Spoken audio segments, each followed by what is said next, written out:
وقعت عيني على هذه القصيدة فلامست شيئا في قلبي. حمدا لله.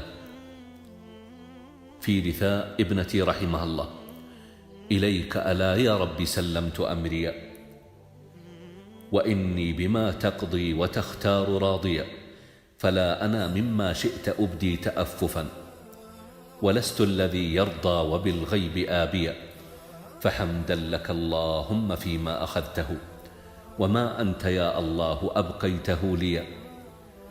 أخذت وكم أعطيت والحمد واجب، وإني وما أعطيت لا شك فانيا. قبضت ابنتي سارة فكلي مباركا، بما أنت مبقيه وصبر فؤاديا. فلي مقلة ما كفكف الصبر دمعها، ولو كنت صبيرا لما كنت باكيا.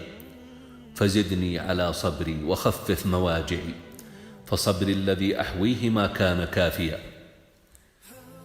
إلهي ولي قلبين، قلبي وإنه بحمدك قد أمسى وبالشكر غاديا،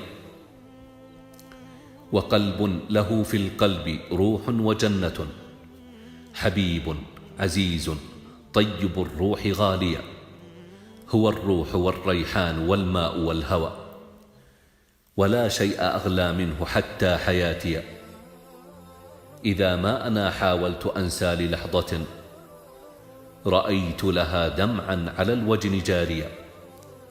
يهيج أحزاني ويذكي مواجعي، وهل لي لأن أنسى وماذا بها بيا.